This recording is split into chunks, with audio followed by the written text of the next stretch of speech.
Hey, Chris here with Is It Worth Seeing Theatrically, episode 69. We're talking Black Phone 2. This is the sequel to Black Phone, which was based off of a short story by Joe Hill, the son of Stephen King. It was directed by Scott Derrickson. It stars Mason Thames, Ethan Hawke, Madeleine McGraw, and Jeremy Davis. If you have not had a chance to see Black Phone, it is a fantastic horror movie. It's well written, well directed. Everything about it is great. Black Phone 2 kind of takes that same idea from the first one and expands on it and gives us a little bit more details that the first one didn't. Overall, Black Phone 2 I would highly recommend seeing in the theater. It's a great horror movie. It's well written. The acting's great. The story is fantastic for a sequel. A movie that kind of had a definite end, and what they did with it was kind of unique and interesting. I do have some slight problems with it, which we will go into. So, this is a spoiler for those of you who do not want to be spoiled on the movie and everything. The first Black Phone focused on Mason Thames, the brother, who gets grabbed by Ethan Hawke's grabber. He's kidnapped. They kind of have some... Ethan Hawke's grabber has some kind of ritual he puts them through before he kills them. So the movie kind of revolves around that. There's the supernatural aspects where the phone rings that has no power, no way to actually connect to anyone. And so Mason Thames' character Finney kind of hears these kids that have been killed by the grabber. He can hear their voice and everything. And so as he's going through the anxiety, the fear, and everything of what's going on, he's trying to find a way out in the first one. And if you think of the first Black Phone as his story with his sister Gwen, who's played by Madeleine McGraw in that one, she has dreams and she can kind of see visions of places and things that have occurred. And the second Black Phone movie is more her story. She's getting visions. She can see this lake camp, the Christian camp that her mom had gone to in 1953, and then it's supposed to be 1982 is when the movie takes place. But you find out that this is where Ethan Hawke's character, the grabber, or in this one he's kind of referred to as Wild Bill Hitchcock, because the people who work at the camp can't apparently remember anyone's names, so they assign them nicknames. And so when they're bringing up names of people and everything, I don't know who that is, but once they say a picture, they're kind of like, oh, your mom was Starlight, because she brought light to everyone. And then it's oh, hey, look, here's the grabber, and they're oh, that's Wild Bill Hitchcock, because he had crazy hair and he wore his tool belt low like a gunslinger. And so it's okay, yeah, sure. I have issues with remembering people's names when I first meet them too, but after I've talked to someone for a while and I kind of know their name, it kind of sticks. So everybody's got different ways of remembering things. It's not a big deal.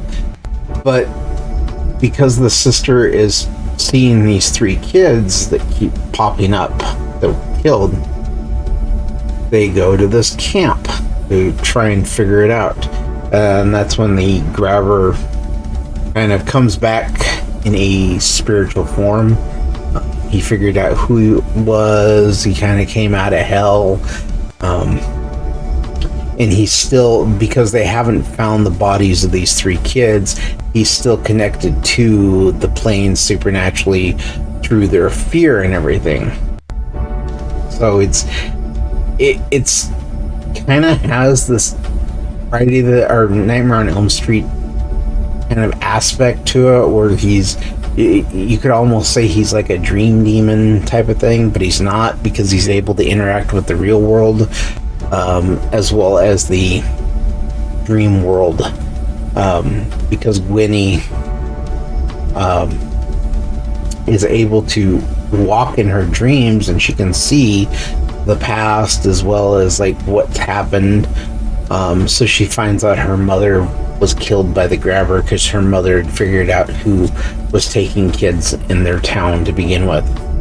And it's really it's such a well done movie, because you're dealing with not only her story of like trying to figure out all this stuff about her dreams and what they mean and why she's doing this, but you're also dealing with Finney's kind of getting to see him kind of get over his fear from when he was kidnapped in the first movie, but he does it through anger. So he hides his fear through anger, and there's some moments in the movie that it's kind of, oh, okay, this is the way we're gonna go.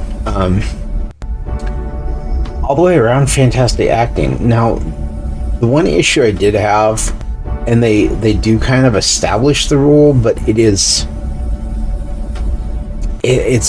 such a subtle way of doing it that it almost made it missable, and that's the fact that Finney is able to interact with the grabber in the real world, while his sister is able to interact with him and see him in the dream world. So there's a moment near the end where they're fighting and everybody in the real world is being attacked by the grabber, but they can't see him.